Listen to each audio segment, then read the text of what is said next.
श्री हनुमत कवचम्।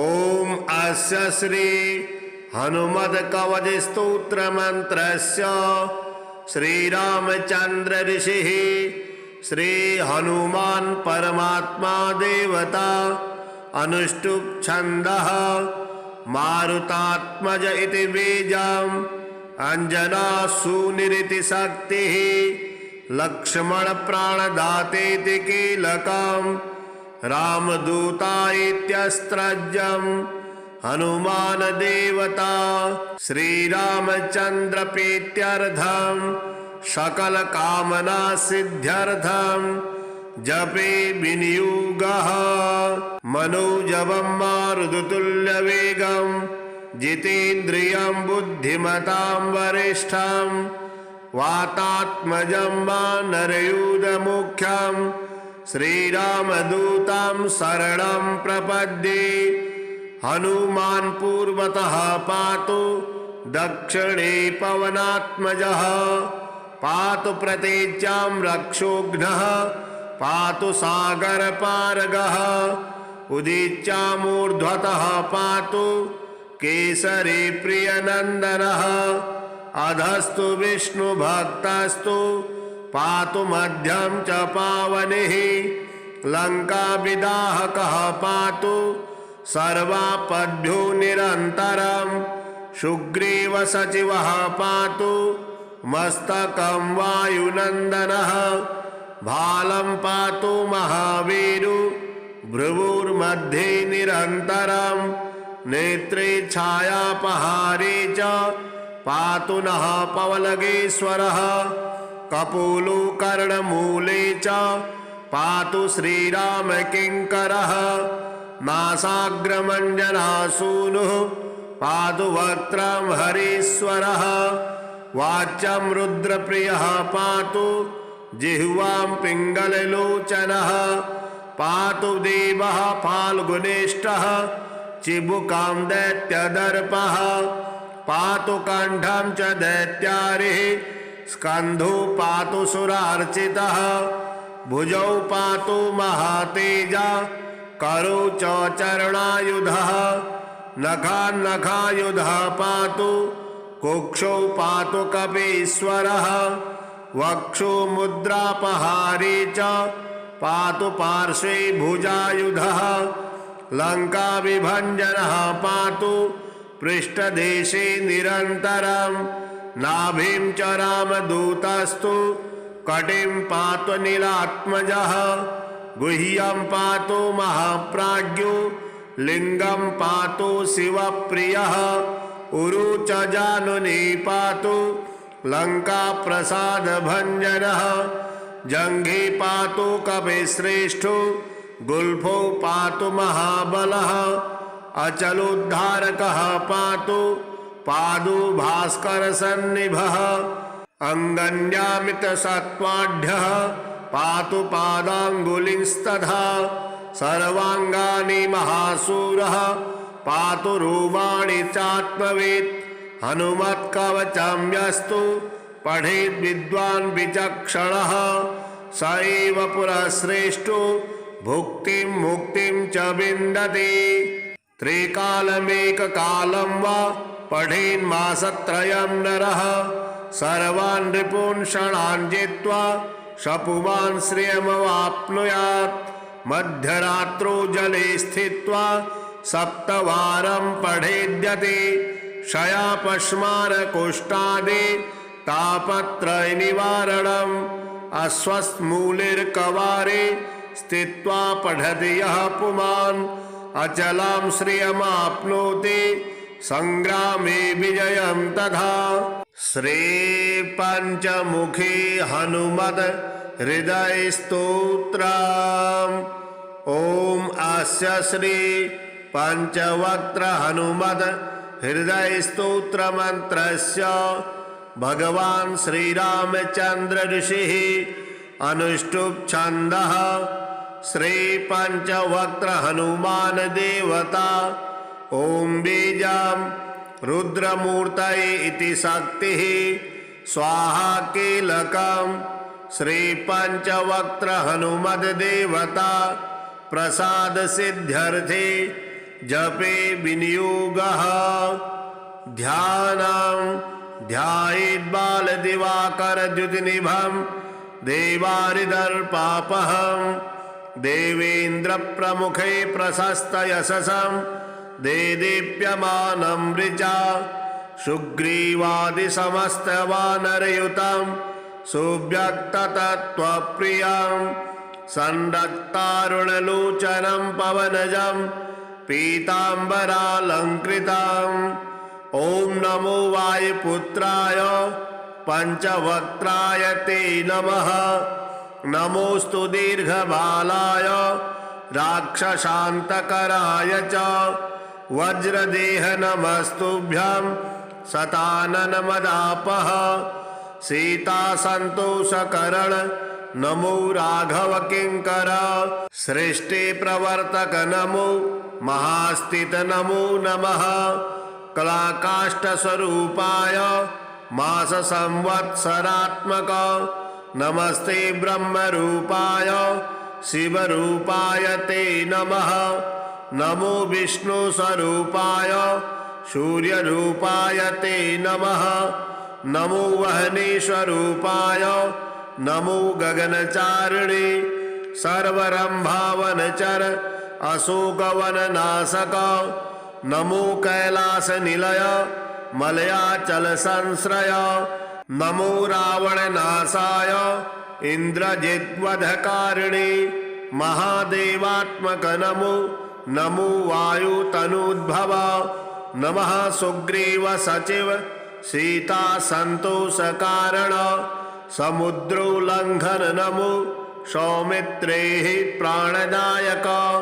महावीर नमस्तुभ्यं दीर्घबाहु नमो नमः। दीर्घबाल नमस्तुभ्यं वज्रदेह नमो नमः।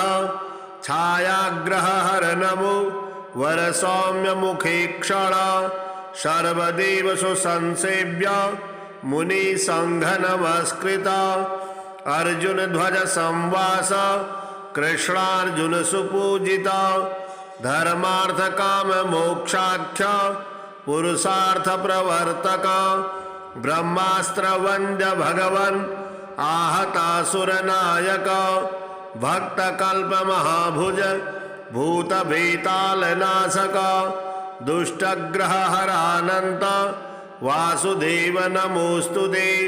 श्रीराम कार्ये चतुर पार्वती गर्भ संभव नमः पंपावनचर ऋष्यमूक कृतालय धान्यमालेशापहर कालनेमिर्निबर्हण सुवर्चला प्राणानाथ रामचंद्र परायण। नमो वर्ग स्वरूपाय वर्णनीय गुणोदय वरिष्ठाय नमस्तुभ्यं वेद रूप नमो नमः।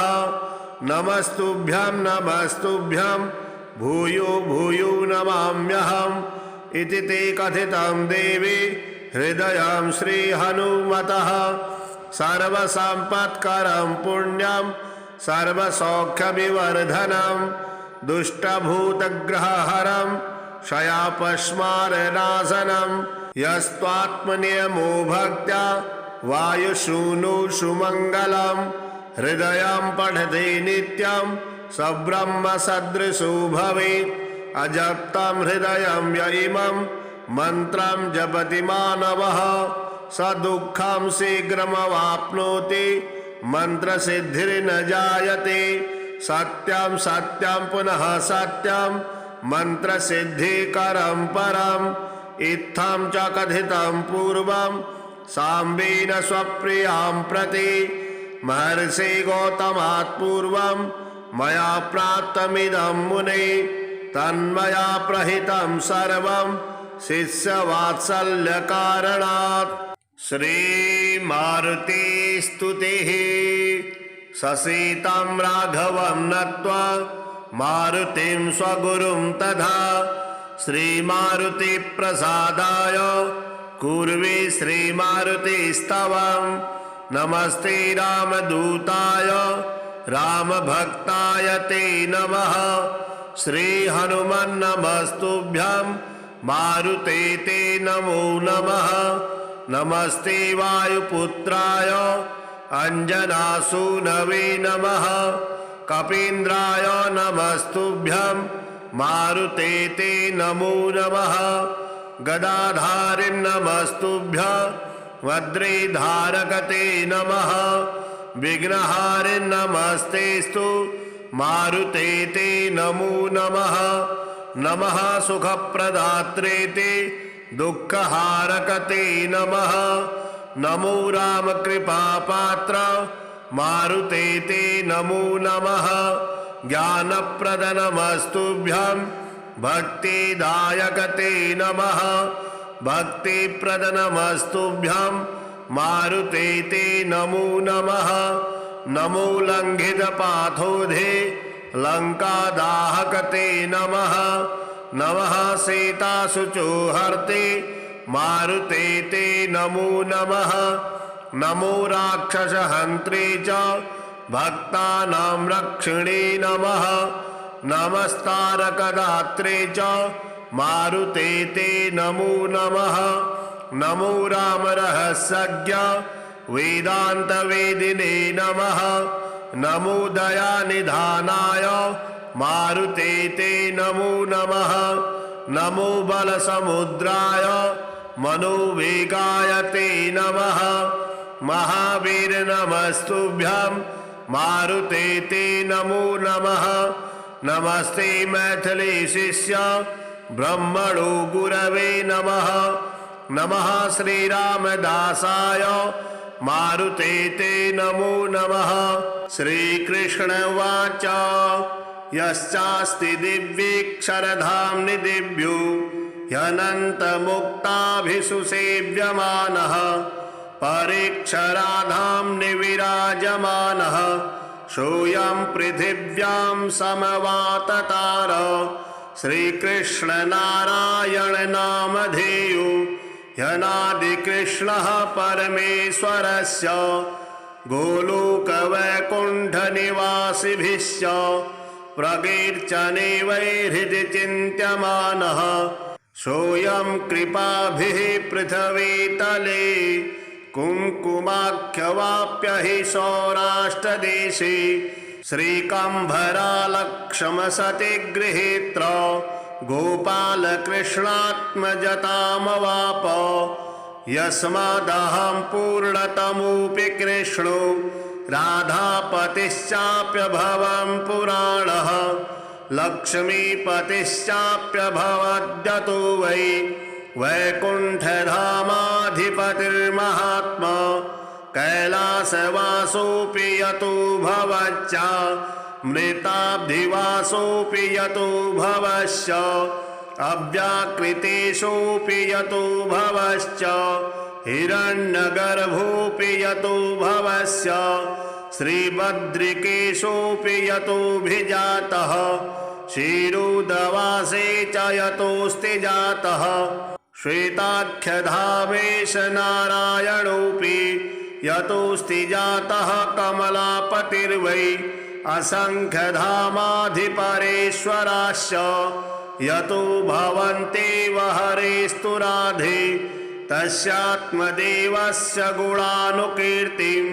वदामि राधे परमेश्वरस्य त्वया स्तुतः श्रीपुरुषोत्तमो यः परात्परः कारणकारणं च सर्वावताराधिपतिः पुराणः स्मरामि तं श्रीपुरुषोत्तमेशं द्विषट्कयुक्तं कथितं च यत्सतं त्वया परेशस्य तु मुख्ययोषितां दिव्याङ्गनानां चरणान्यहं सदा नमामि तासां पदये नमो नमः।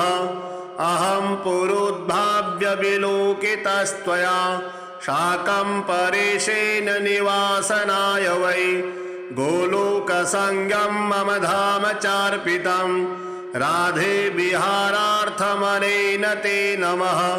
ततः परं येन नारायणः पितुः लक्ष्म्या सुयुक्तस्य विलोकितस्य स वैकुण्ठसंज्ञं प्रददौ च धाम यत्तस्मै प्रदात्रे परमात्मने नमः। अथापि रूपं च विधाय सम्भवं सत्यासमं यत्प्रकविलोकितं पुनः कैलाससंज्ञं प्रददौ च धाम यत्निवासरात्रे गुणधारिणे नमः। श्री हनुमत्कवचम्। ॐ अस्य श्री हनुमत्कवच स्तोत्र मंत्रस्य श्रीरामचंद्र ऋषिः श्री हनुमान् परमात्मा देवता अनुष्टुप् छन्दः मारुतात्मज इति बीजम् अंजना सूनिरिति शक्तिः लक्ष्मण प्राणदातेति कीलकम् रामदूता इत्यस्त्रज्यम् हनुमान देवता श्रीरामचंद्र प्रीत्यर्थं सकल कामना सिद्ध्यर्थं जपे विनियोगः मनोजवं मारुततुल्यवेगं जितेन्द्रियं बुद्धिमतां वरिष्ठं वातात्मजं वानरयूथमुख्यं श्रीरामदूतं शरणं प्रपद्ये। हनुमान् पूर्वतः पातु दक्षिणे पवनात्मजः पातु प्रतीच्यां रक्षोघ्नः पातु सागरपारगः उदीच्यामूर्ध्वतः पातु केसरी प्रियनन्दनः अधस्तु विष्णुभक्तस्तु पातु मध्यं च पावनिः लङ्काविदाहकः पातु सर्वापद्भ्यो निरन्तरं सुग्रीव सचिवः पातु मस्तकं वायुनन्दनः भालं पातु महावीरु भ्रुवुर्मध्ये निरन्तरं नेत्रे छायापहारे च पातु नः पवलगेश्वरः कपोलो कर्णमूले च पातु श्रीरामकिङ्करः नासाग्रमञ्जनासूनुः पातु वक्त्रं हरीश्वरः वाच्यं रुद्रप्रियः पातु जिह्वां पिङ्गललोचनः पातु देवः फाल्गुनिष्ठः चिबुकां दैत्यदर्पः पातु कण्ठं च दैत्यारिः स्कन्धो पातु सुरार्चितः भुजौ पातु महातेजा करो च चरणायुधः नखान्नखायुधः पातु कुक्षौ पातु कपीश्वरः वक्षो मुद्रापहारे च पातु पार्श्वे भुजायुधः लङ्काविभञ्जनः पातु पृष्ठदेशे निरन्तरं नाभिं च रामदूतस्तु कटिं पातु नीलात्मजः गुह्यं पातु महाप्राज्ञो लिंगं पातु शिवप्रियः उरु च जानुनी पातु लंका प्रसाद भंजनः जंघे पातु कपिश्रेष्ठो गुल्फो पातु महाबलः अचलोद्धारकः पातु पादु भास्कर सन्निभः अंगन्यामित सत्वाढ्यः पातु पादांगुलिंस्तथा सर्वांगानि महासूरः पातु रूपाणि चात्मवेत् हनुमत्कवचं यस्तु पठेद् विद्वान् विचक्षणः स एव पुरः श्रेष्ठो भुक्तिं मुक्तिं च विन्दति। त्रिकालमेककालं वा पठेन्मासत्रयं नरः सर्वान् रिपून् षणान् जित्वा शपुमान् श्रियमवाप्नुयात्। मध्यरात्रौ जले स्थित्वा सप्तवारं पठेद्यते क्षयापश्मारकुष्ठादि तापत्रय निवारणम्। अस्वस्थमूलिर्कवारे स्थित्वा पठति यः पुमान् अचलां श्रियमाप्नोति संग्रामे विजयं तथा। श्री पंचमुखी हनुमत हृदय स्तोत्रम्। ओम अस्य श्री पंचवक्त्र हनुमद हृदय स्तोत्र मंत्रस्य भगवान श्री रामचंद्र ऋषिः अनुष्टुप् छन्दः श्री पंचवक्त्र हनुमान देवता ओम बीजं रुद्रमूर्तये इति शक्तिः स्वाहा कीलकम् श्री पंचवक्त्र हनुमद देवता प्रसाद सिद्ध्यर्थे जपे विनियोगः। ध्यानं ध्यायेत् बाल दिवाकर द्युतिनिभं देवारिदर्पापहं देवेन्द्र प्रमुखे प्रशस्त यशसं देदीप्यमानं ऋचा सुग्रीवादि समस्त वानरयुतं सुव्यक्ततत्त्वप्रियं संरक्तारुणलोचनं पवनजं पीताम्बरालंकृतम्। ओम नमो वायुपुत्राय पंचवक्त्राय ते नमः। नमोस्तु दीर्घबालाय राक्षसान्तकराय च वज्रदेह नमस्तुभ्यं शताननमदापः सीतासन्तोषकरण नमो राघव किंकर सृष्टि प्रवर्तक नमो महास्थित नमो नमः। कलाकाष्ठ स्वरूपाय मास संवत्सरात्मक नमस्ते ब्रह्म रूपाय शिव रूपाय ते नमः। नमो विष्णु स्वरूपाय सूर्य रूपाय ते नमः। नमो वहने स्वरूपाय नमो गगनचारिणे सर्वरंभावनचर अशोकवननाशक नमो कैलास निलय मलयाचल संश्रय नमो रावणनाशाय इंद्रजिद्वधकारिणे महादेवात्मक नमो नमो वायुतनूद्भव नमः सुग्रीव सचिव सीता संतोष कारण समुद्रोल्लंघन नमो सौमित्रे प्राणदायक महावीर नमस्तुभ्यं दीर्घबाहु नमो नमः। दीर्घबाल नमस्तुभ्यं वज्रदेह नमो नमः। छायाग्रहहर नमो वरसौम्य मुखे क्षण सर्वदेव सुसंसेव्य मुनि संघ नमस्कृत अर्जुन ध्वज संवास कृष्णार्जुन सुपूजिता धर्मार्थ काम मोक्षाख्य पुरुषार्थ प्रवर्तक ब्रह्मास्त्र वंद्य भगवन आहतासुर नायक भक्त कल्प महाभुज भूत भीताल नाशक दुष्टग्रह हरानंत वासुदेव नमोस्तुते श्रीराम कार्ये चतुर पार्वती गर्भ संभव नमः पंपावनचर ऋष्यमूक कृतालय धान्यमालेशापहर कालनेमिर्निबर्हण सुवर्चला प्राणानाथ रामचंद्र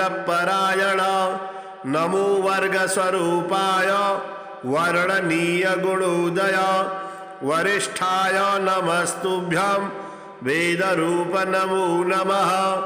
नमस्तुभ्यं नमस्तुभ्यं भूयो भूयो नमाम्यहम् इति ते कथितं देवी हृदयं श्री हनुमतः सर्वसम्पत्करं पुण्यं सर्वसौख्यविवर्धनं दुष्टभूतग्रहहरं क्षयापस्मारनाशनं यस्त्वात्मनियमो भक्त्या वायुसूनो सुमङ्गलं हृदयं पठते नित्यं सब्रह्म सदृशो भवेत् अजप्तं हृदयं य इमं मन्त्रं जपति मानवः स दुःखं शीघ्रमवाप्नोति मन्त्रसिद्धिर्न जायते सत्यं सत्यं पुनः सत्यं मन्त्रसिद्धिकरं परम् इत्थं च कथितं पूर्वं साम्बेन स्वप्रियां प्रति महर्षि गौतमात् पूर्वं मया प्राप्तमिदं मुने तन्मया प्रहितं सर्वं शिष्यवात्सल्यकारणात्। श्रीमारुति स्तुतिः। ससीतं राघवं नत्वा मारुतिं स्वगुरुं तथा श्रीमारुतिप्रसादाय कुर्वे श्रीमारुतिस्तवं। नमस्ते रामदूताय रामभक्ताय ते नमः। श्रीहनुमन्नमस्तुभ्यं मारुते ते नमो नमः। नमस्ते वायुपुत्राय अंजनासूनवे नमः। कपीन्द्राय नमस्तुभ्यं मारुते ते नमो नमः। गदाधारिं नमस्तुभ्यं वज्रधारक ते नमः। विघ्नहारिं नमस्तेस्तु मारुते ते नमो नमः। नमः सुखप्रदात्रे ते दुःखहारक ते नमः। नमो रामकृपापात्र मारुते ते नमो नमः। ज्ञानप्रद नमस्तुभ्यं भक्तिदायक ते नमः। भक्तिप्रद नमस्तुभ्यं मारुते ते नमो नमः। नमो लंघितपाथोधे लंकादाहक ते नमः। नमः सीताशुचोहर्ते मारुते ते नमो नमः। नमो राक्षसहन्त्रे च भक्तानां रक्षिणे नमः। नमस्तारकदात्रे च मारुते ते नमो नमः। नमो रामरहस्यज्ञ वेदान्तवेदिने नमः। नमो दयानिधानाय मारुते ते नमो नमः। नमो बलसमुद्राय मनोवेगाय ते नमः। महावीर नमस्तुभ्यं मारुते ते नमो नमः। नमस्ते मैथिली शिष्य ब्रह्मणो गुरवे नमः। नमः श्रीरामदासाय मारुते ते नमो नमः। श्रीकृष्ण उवाच यश्चास्ति दिव्येक्षरधाम्नि दिव्यो ह्यनन्तमुक्ताभिषु सेव्यमानः परेक्षराधाम्नि विराजमानः सोऽयं पृथिव्यां समवाततार श्रीकृष्णनारायण नामधेयो ह्यनादिकृष्णः परमेश्वरस्य गोलोकवैकुण्ठनिवासिभिश्च प्रकीर्तने वै हृदि चिन्त्यमानः सोऽयं कृपाभिः पृथिवीतले कुङ्कुमाख्यवाप्य हि सौराष्ट्रदेशे श्रीकम्भरालक्ष्मसति गृहीत्र गोपालकृष्णात्मजतामवाप यस्मादहं पूर्णतमोऽपि कृष्णो राधापतिश्चाप्यभवं पुराणः लक्ष्मीपतिश्चाप्यभवद्यतो वै वैकुण्ठधामाधिपतिर्महात्मा कैलासवासोऽपि यतो भवच्च मृताब्धिवासोऽपि यतो भवश्च अव्याकृतेषोऽपि यतो भवश्च हिरण्यगर्भोऽपि यतो भवस्य श्रीबद्रिकेशोऽपि यतोऽभिजातः क्षीरोदवासे च यतोऽस्ति जातः श्वेताख्यधामेश नारायणोऽपि यतोऽस्ति जातः कमलापतिर्वै असंख्यधामाधिपरेश्वराश्च यतो भवन्तेव हरेस्तु राधे तस्यात्मदेवस्य गुणानुकीर्तिं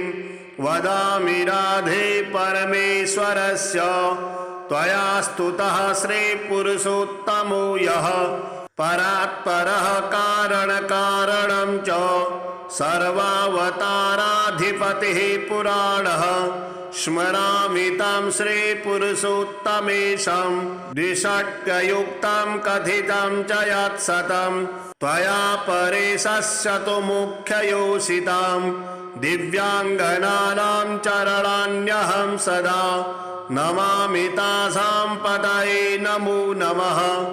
अहं पुरोद्भाव्य विलोकितस्त्वया शाकं परेशेन निवासनाय वै गोलोकसंज्ञं मम धाम चार्पितं राधे विहारार्थमनेन ते नमः। ततः परं येन नारायणः पितुः लक्ष्म्या सुयुक्तस्य विलोकितस्य स वैकुण्ठसंज्ञं प्रददौ च धाम यत्तस्मै प्रदात्रे परमात्मने नमः।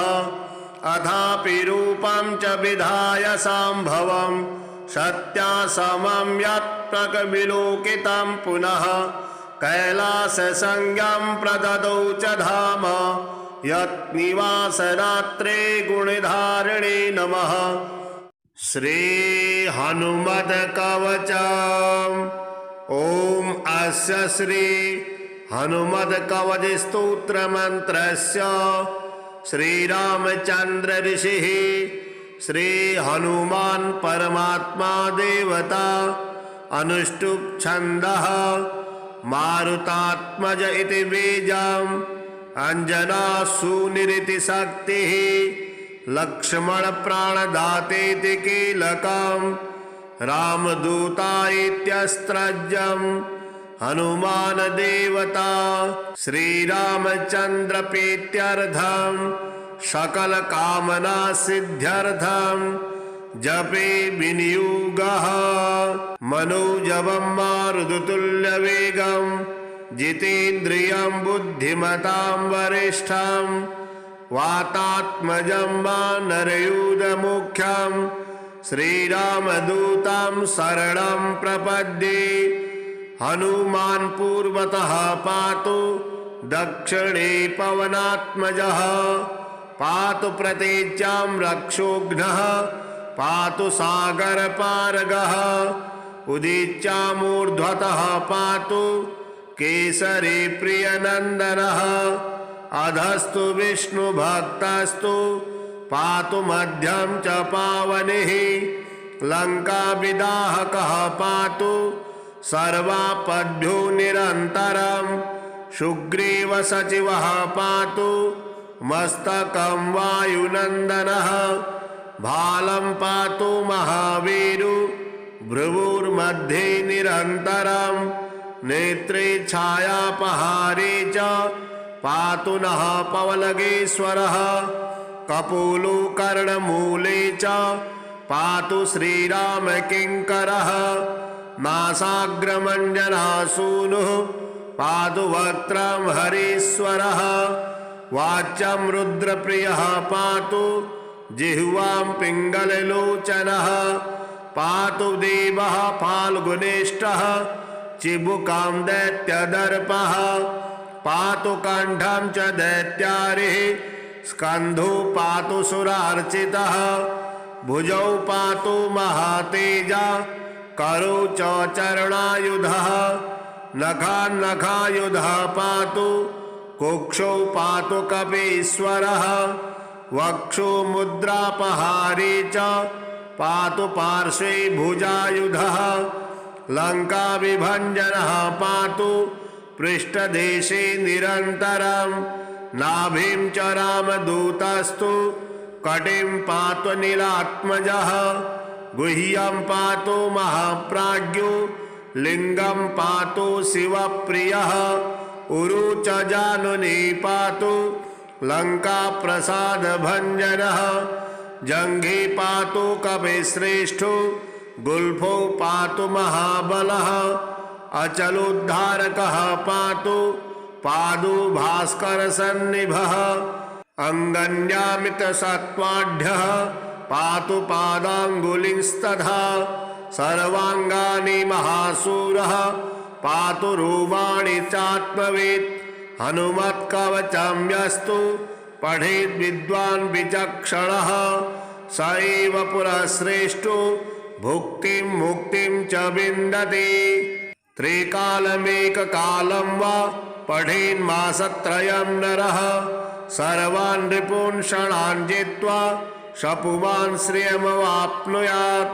मध्यरात्रो जले स्थित्वा सप्तवारं पठेद्यते क्षयापश्मारकुष्ठादि तापत्रयनिवारणम् अस्वस्थमूलिर्कवारे स्थित्वा पठति यः पुमान् अचलां श्रियमाप्नोति संग्रामे विजयं तथा।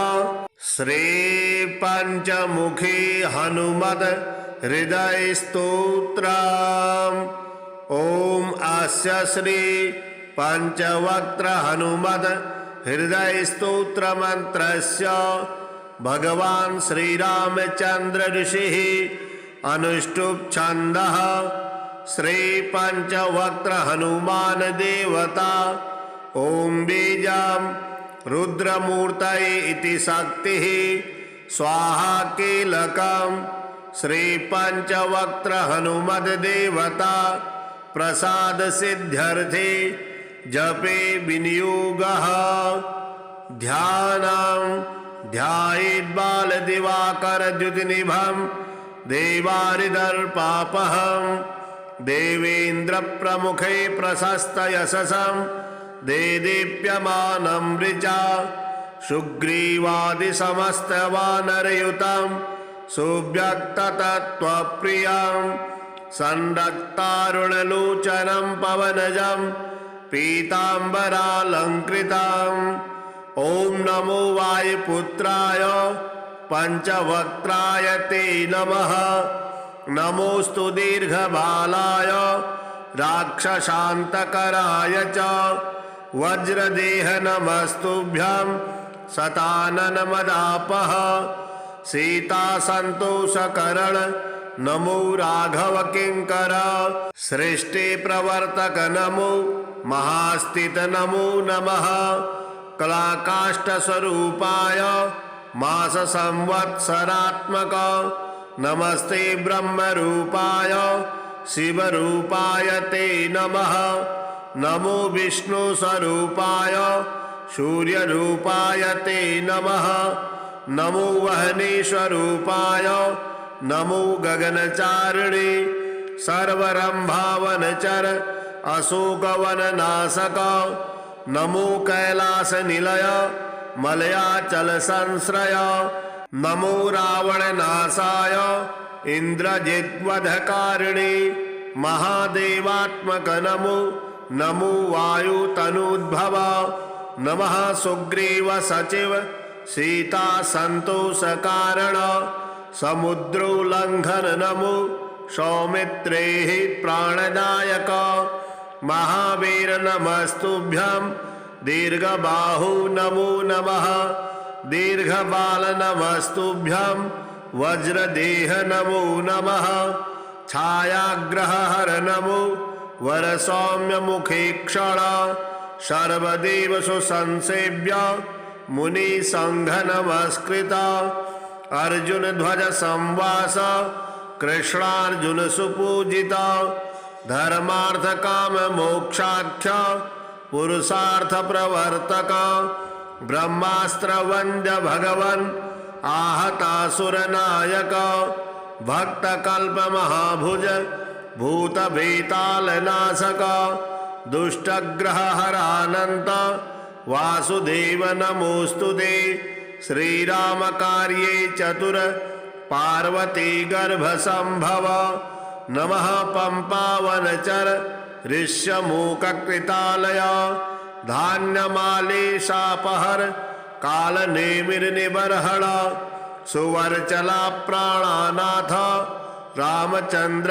परायण नमो वर्ग स्वरूपाय वर्णनीय गुणोदय वरिष्ठाय नमस्तुभ्यं वेद रूप नमो नमः।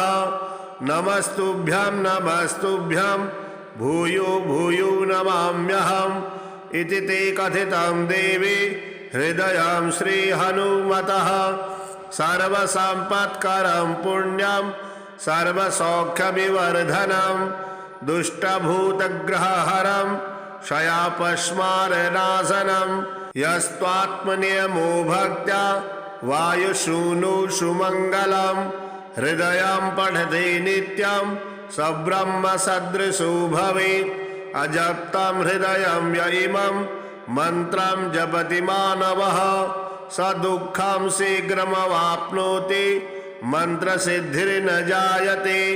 सत्यं सत्यं पुनः सत्यं मन्त्रसिद्धिकरं परम् इत्थं च कथितं पूर्वं साम्बेन स्वप्रियां प्रति महर्षि गौतमात् पूर्वं मया प्राप्तमिदं मुने तन्मया प्रहितं सर्वं शिष्यवात्सल्यकारणात्। श्रीमारुतिस्तुतिः। ससीतं राघवं नत्वा मारुतिं स्वगुरुं तथा श्रीमारुतिप्रसादाय कुर्वे श्रीमारुतिस्तवम्। नमस्ते रामदूताय रामभक्ताय ते नमः। श्रीहनुमन्नमस्तुभ्यं मारुते ते नमो नमः। नमस्ते वायुपुत्राय अंजनासूनवे नमः। कपीन्द्राय नमस्तुभ्यं मारुते ते नमो नमः। गदाधारिं नमस्तुभ्यं वज्रधारकते नमः। विघ्नहारिं नमस्तेस्तु मारुते ते नमो नमः। नमः सुखप्रदात्रे ते दुःखहारकते नमः। नमो रामकृपापात्र मारुते ते नमो नमः। ज्ञानप्रद नमस्तुभ्यं भक्तिदायकते नमः। भक्तिप्रद नमस्तुभ्यं मारुते ते नमो नमः। नमो लङ्घितपाथोधे लङ्कादाहकते नमः। नमः सीताशुचोहर्ते मारुते ते नमो नमः। नमो राक्षसहन्त्रे च भक्तानां रक्षिणे नमः। नमस्तारकदात्रे च मारुते ते नमो नमः। नमो रामरहस्यज्ञ वेदान्तवेदिने नमः। नमो दयानिधानाय मारुते ते नमो नमः। नमो बलसमुद्राय मनोवेगाय ते नमः। महावीर नमस्तुभ्यं मारुते ते नमो नमः। नमस्ते मैथिली शिष्य ब्रह्मणो गुरवे नमः। नमः श्रीरामदासाय मारुते ते नमो नमः। श्रीकृष्ण उवाच यश्चास्ति दिव्येक्षरधाम्नि दिव्यो ह्यनन्तमुक्ताभिषु सेव्यमानः परेक्षराधाम्नि विराजमानः सोऽयं पृथिव्यां समवाततार श्रीकृष्णनारायण नामधेयो ह्यनादिकृष्णः परमेश्वरस्य गोलोकवैकुण्ठनिवासिभिश्च प्रकीर्तने वै हृदि चिन्त्यमानः सोऽयं कृपाभिः पृथिवीतले कुङ्कुमाख्यवाप्य हि सौराष्ट्रदेशे श्रीकम्भरालक्ष्मसति गृहीत्र गोपालकृष्णात्मजतामवाप यस्मादहं पूर्णतमोऽपि कृष्णो राधापतिश्चाप्यभवं पुराणः लक्ष्मीपतिश्चाप्यभवद्यतो वै वैकुण्ठधामाधिपतिर्महात्मा कैलासवासोऽपि यतो भवच्च मृताब्धिवासोऽपि यतो भवश्च अव्याकृतेषोऽपि यतो भवश्च हिरण्यगर्भोऽपि यतो भवस्य श्रीबद्रिकेशोऽपि यतोऽभिजातः क्षीरोदवासे च यतोऽस्ति जातः श्वेताख्यधामेश नारायणोऽपि यतोऽस्ति जातः कमलापतिर्वै असंख्यधामाधिपरेश्वराश्च यतो भवन्तेव हरेस्तु राधे तस्यात्मदेवस्य गुणानुकीर्तिं वदामि राधे परमेश्वरस्य त्वया स्तुतः श्रीपुरुषोत्तमो यः परात्परः कारणकारणं च सर्वावताराधिपतिः पुराणः स्मरामि तं श्रीपुरुषोत्तमेशं द्विषट्कयुक्तं कथितं च यत्सतं त्वया परेशस्य तु मुख्ययोषितां दिव्याङ्गनानां चरणान्यहं सदा नमामि तासां पतये नमो नमः। अहं पुरोद्भाव्य विलोकितस्त्वया शाकं परेशेन निवासनाय वै गोलोकसंज्ञं मम धाम चार्पितं राधे विहारार्थमनेन ते नमः। ततः परं येन नारायणः पितुः लक्ष्म्या सुयुक्तस्य विलोकितस्य स वैकुण्ठसंज्ञं प्रददौ च धाम यत्तस्मै प्रदात्रे परमात्मने नमः। अथापि रूपं च विधाय सम्भवं सत्यासमं यत्प्रकविलोकितं पुनः कैलाससंज्ञं प्रददौ च धाम यत्निवासरात्रे गुणधारिणे नमः। श्री हनुमत्कवचम्। ॐ अस्य श्री हनुमत्कवच स्तोत्र मंत्रस्य श्रीरामचंद्र ऋषिः श्री हनुमान् परमात्मा देवता अनुष्टुप् छन्दः मारुतात्मज इति बीजम् अंजना सूनिरिति शक्तिः लक्ष्मण प्राणदातेति कीलकम् रामदूता इत्यस्त्रज्यम् हनुमान देवता श्रीरामचंद्र प्रीत्यर्थं सकल कामना सिद्ध्यर्थं जपे विनियोगः मनोजवं मारुततुल्य वेगं जितेन्द्रियं बुद्धिमतां वरिष्ठं वातात्मजं वानरयूथमुख्यं श्रीरामदूतं शरणं प्रपद्ये।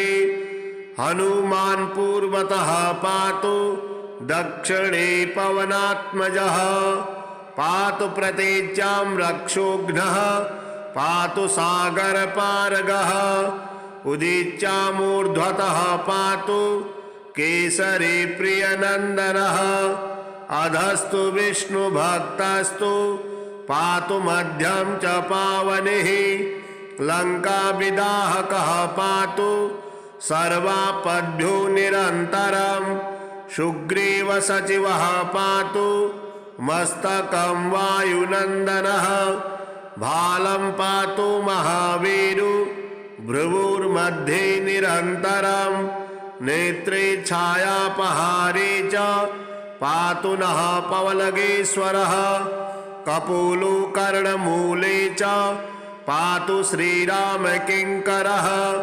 नासाग्रमञ्जनासूनुः पातु वक्त्रं हरीश्वरः वाच्यं रुद्रप्रियः पातु जिह्वां पिङ्गललोचनः पातु देवः फाल्गुनिष्ठः चिबुकां दैत्यदर्पः पातु कण्ठं च दैत्यारिः स्कन्धो पातु सुरार्चितः भुजौ पातु महातेजा करौ च चरणायुधः नखान्नखायुधः पातु कुक्षौ पातु कपीश्वरः वक्षो मुद्रापहारे च पातु पार्श्वे भुजायुधः लङ्काविभञ्जनः पातु पृष्ठदेशे निरन्तरं नाभिं च रामदूतस्तु कटिं पातु नीलात्मजः गुह्यं पातु महाप्राज्ञो लिंगं पातु शिवप्रियः उरु च जानुनी पातु लंका प्रसाद भंजनः जंघे पातु कपिश्रेष्ठो गुल्फो पातु महाबलः अचलोद्धारकः पातु पादु भास्कर सन्निभः अंगन्यामित सत्वाढ्यः पातु पादाङ्गुलिंस्तथा सर्वाङ्गानि महासूरः पातु रूपाणि चात्मवेत् हनुमत्कवचं यस्तु पठेद् विद्वान् विचक्षणः स एव पुरःश्रेष्ठो भुक्तिं मुक्तिं च विन्दति त्रिकालमेककालं वा पठेन्मासत्रयं नरः सर्वान् रिपून् षणान् जित्वा शपुमान् श्रियमवाप्नुयात् मध्यरात्रौ जले स्थित्वा सप्तवारं पठेद्यते क्षयापश्मारकुष्ठादि तापत्रयनिवारणम् अस्वस्थमूलिर्कवारे स्थित्वा पठति यः पुमान् अचलां श्रियमाप्नोति संग्रामे विजयं तथा। श्री पंचमुखी हनुमत् हृदय स्तोत्रम्। ओम अस्य श्री पंचवक्त्र हनुमत् हृदय स्तोत्र मंत्रस्य भगवान श्री रामचंद्र ऋषिः अनुष्टुप् छन्दः श्री पंचवक्त्र हनुमान देवता ओम बीजं रुद्रमूर्तये इति शक्तिः स्वाहा कीलकं श्री पंचवक्त्र हनुमद् देवता प्रसाद सिद्ध्यर्थे जपे विनियोगः। ध्यानं ध्यायेत् बालदिवाकरद्युतिनिभं देवारिदर्पापहं देवेन्द्रप्रमुखे प्रशस्तयशसं देदीप्यमानं ऋचा सुग्रीवादिसमस्तवानरयुतं सुव्यक्ततत्त्वप्रियं संरक्तारुणलोचनं पवनजं पीताम्बरालङ्कृतम्। ओम नमो वायुपुत्राय पंचवक्त्राय ते नमः। नमोस्तु दीर्घबालाय राक्षसान्तकराय च वज्रदेह नमस्तुभ्यं शताननमदापः सीतासन्तोषकरण नमो राघव किंकर सृष्टि प्रवर्तक नमो महास्थित नमो नमः कलाकाष्ठ स्वरूपाय मास संवत्सरात्मक नमस्ते ब्रह्म रूपाय शिव रूपाय ते नमः। नमो विष्णु स्वरूपाय सूर्य रूपाय ते नमः। नमो वहने स्वरूपाय नमो गगनचारिणे सर्वरंभावनचर अशोकवननाशक नमो कैलास निलय मलयाचल संश्रय नमो रावणनाशाय इंद्रजिद्वधकारिणे महादेवात्मक नमो नमो वायुतनूद्भव नमः सुग्रीव सचिव सीता संतोष कारण समुद्रोल्लंघन नमो सौमित्रेः प्राणदायक महावीर नमस्तुभ्यं दीर्घबाहु नमो नमः दीर्घबाल नमस्तुभ्यं वज्रदेह नमो नमः छायाग्रहहर नमो वरसौम्य मुखे क्षण सर्वदेव सुसंसेव्य मुनि संघ नमस्कृत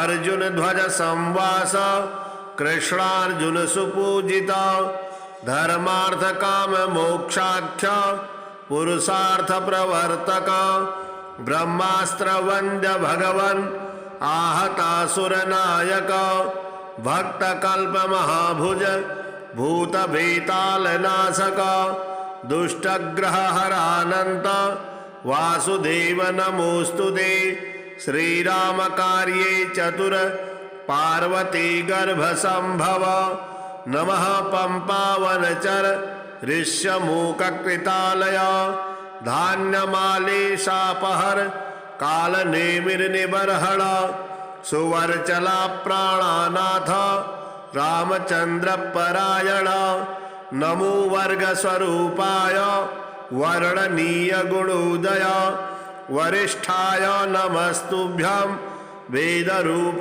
नमो नमः नमस्तुभ्यं नमस्तुभ्यं भूयो भूयो नमाम्यहम् इति ते कथितं देवी हृदयं श्रीहनुमतः सर्वसम्पत्करं पुण्यं सर्वसौख्यविवर्धनं दुष्टभूतग्रहहरं क्षयापस्मारनाशनं यस्त्वात्मनियमो भक्त्या वायुसूनुषु मङ्गलम् हृदयं पठति नित्यं सब्रह्मसदृशो भवेत् अजप्तं हृदयं य इमं मन्त्रं जपति मानवः स दुःखं शीघ्रमवाप्नोति मन्त्रसिद्धिर्न जायते सत्यं सत्यं पुनः सत्यं मन्त्रसिद्धिकरं परम् इत्थं च कथितं पूर्वं साम्बेन स्वप्रियां प्रति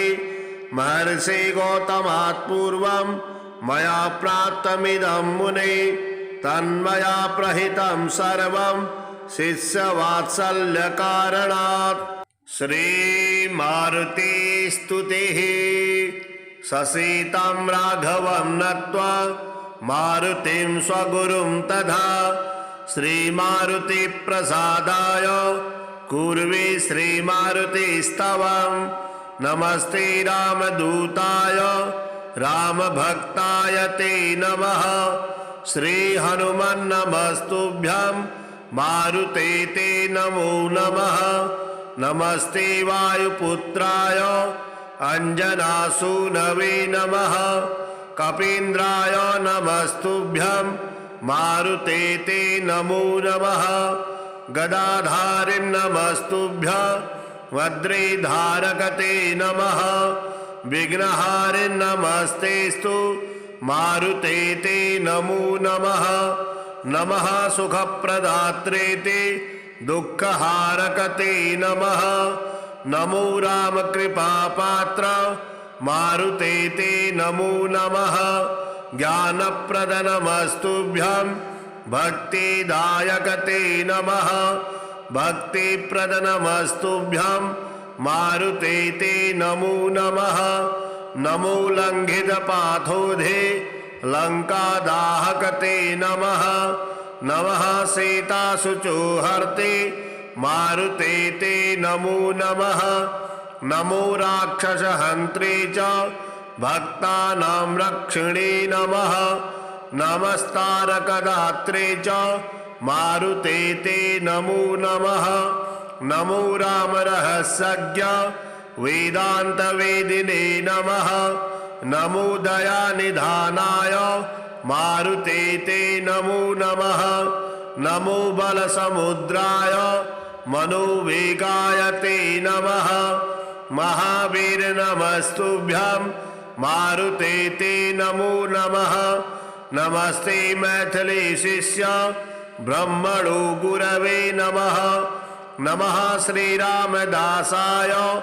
मारुते ते नमो नमः श्रीकृष्ण उवाच यश्चास्ति दिव्येक्षरधाम्नि दिव्यो ह्यनन्तमुक्ताभिषु सेव्यमानः परेक्षराधाम्नि विराजमानः सोऽयं पृथिव्यां समवाततार श्रीकृष्णनारायण नामधेयो ह्यनादिकृष्णः परमेश्वरस्य गोलोकवैकुण्ठनिवासिभिश्च प्रकीर्तने वै हृदि चिन्त्यमानः सोऽयं कृपाभिः पृथिवीतले कुङ्कुमाख्यवाप्य हि सौराष्ट्रदेशे श्रीकम्भरालक्ष्मसति गृहीत्र गोपालकृष्णात्मजतामवाप यस्मादहं पूर्णतमोऽपि कृष्णो राधापतिश्चाप्यभवं पुराणः लक्ष्मीपतिश्चाप्यभवद्यतो वै वैकुण्ठधामाधिपतिर्महात्मा कैलासवासोऽपि यतो भवच्च मृताब्धिवासोऽपि यतो भवश्च अव्याकृतेषोऽपि यतो भवश्च हिरण्यगर्भोऽपि यतो भवस्य श्रीबद्रिकेशोऽपि यतोऽभिजातः शिरोदवासे च यतोऽस्ति जातः श्वेताख्यधामेश नारायणोऽपि यतोऽस्ति जातः कमलापतिर्वै असंख्यधामाधिपरेश्वराश्च यतो भवन्त्येव हरेस्तु राधे तस्यात्मदेवस्य गुणानुकीर्तिं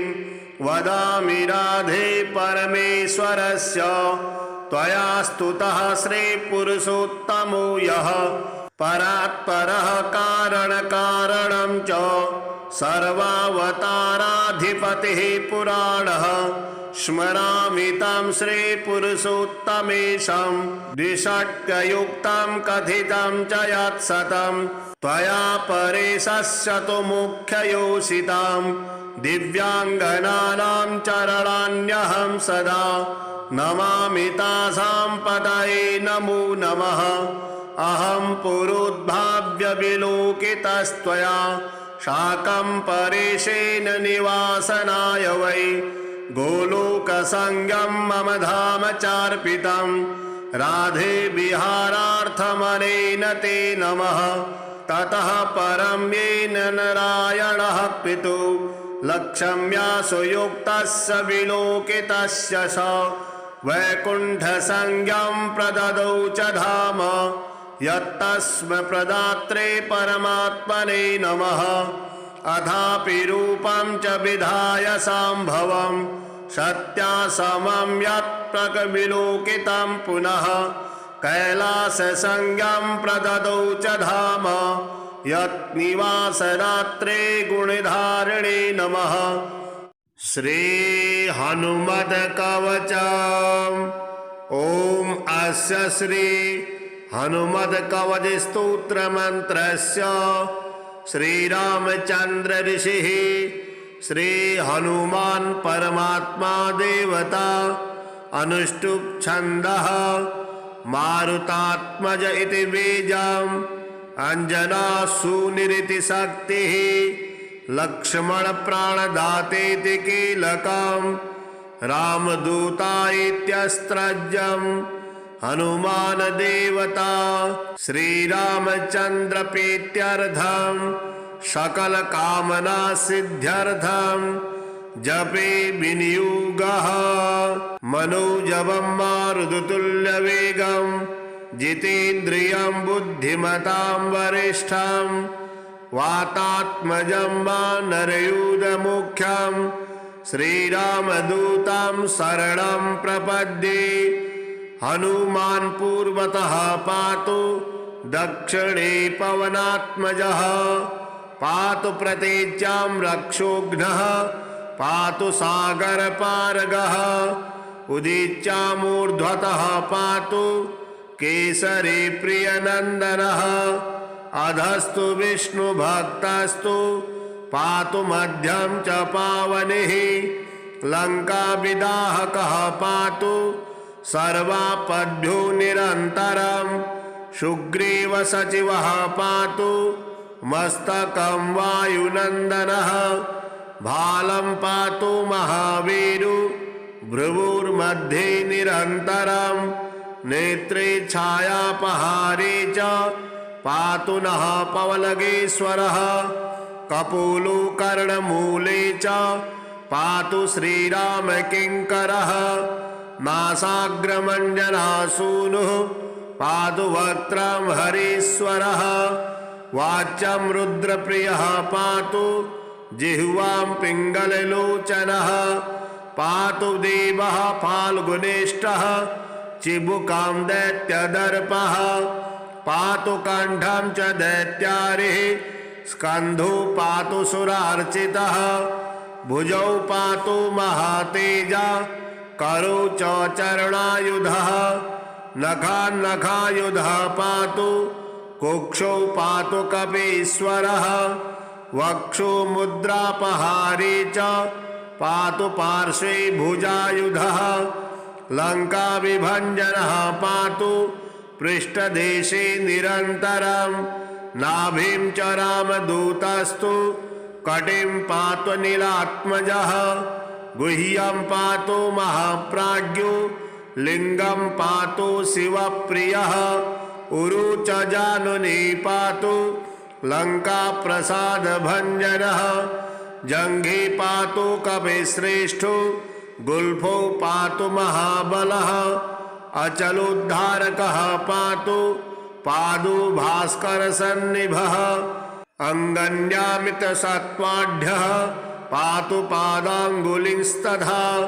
सर्वांगानि महासूरः पातु रूपाणि चात्मवेत् हनुमत्कवचं यस्तु पठेद् विद्वान् विचक्षणः स एव पुरश्रेष्ठो भुक्तिं मुक्तिं च विन्दति त्रिकालमेककालं वा पठेन्मासत्रयं नरः सर्वान् रिपून् षणान् जित्वा शपुमान् श्रियमवाप्नुयात् मध्यरात्रौ जले स्थित्वा सप्तवारं पठेद्यते क्षयापश्मारकुष्ठादि तापत्रय निवारणम् अस्वस्थमूलिर्कवारे स्थित्वा पठति यः पुमान् अचलां श्रियमाप्नोति संग्रामे विजयं तथा।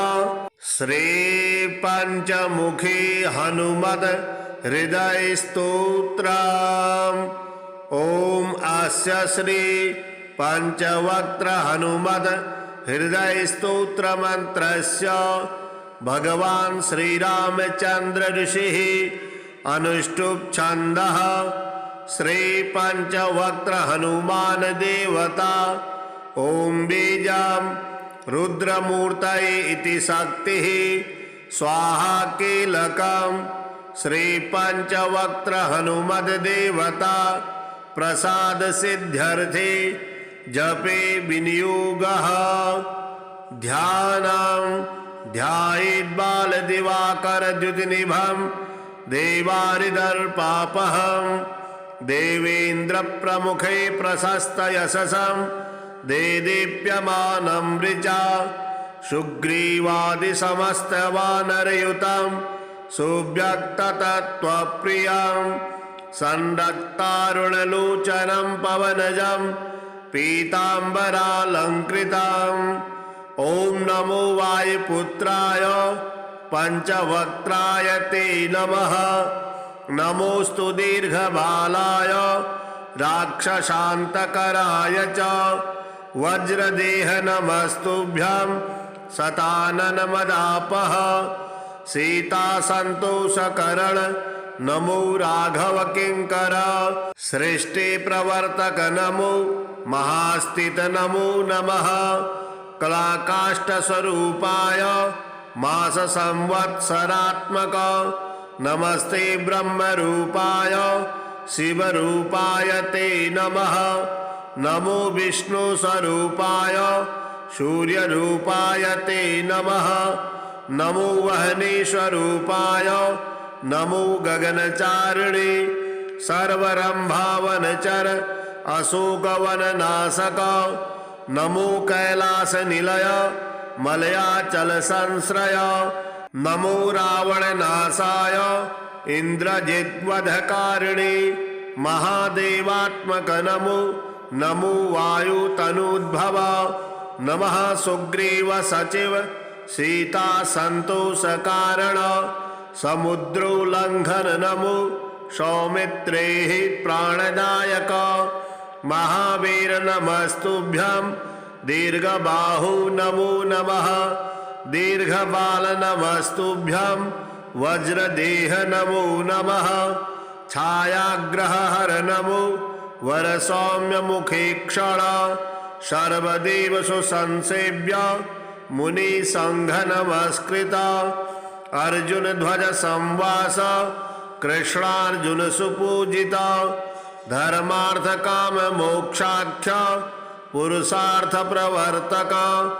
ब्रह्मास्त्र वंद्य भगवन आहतासुर नायक भक्त कल्प महाभुज भूत भीताल नाशक दुष्टग्रह हरानंत वासुदेव नमोस्तुते श्रीराम कार्ये चतुर पार्वती गर्भ संभव नमः पंपावनचर ऋष्यमूककृतालय धान्यमालेशापहर कालनेमिर्निबर्हण सुवर्चला प्राणानाथ रामचंद्र परायण नमो वर्गस्वरूपाय वर्णनीय गुणोदय वरिष्ठाय नमस्तुभ्यं वेदरूप नमो नमः नमस्तुभ्यं नमस्तुभ्यं भूयो भूयो नमाम्यहम् इति ते कथितं देवी हृदयं श्रीहनुमतः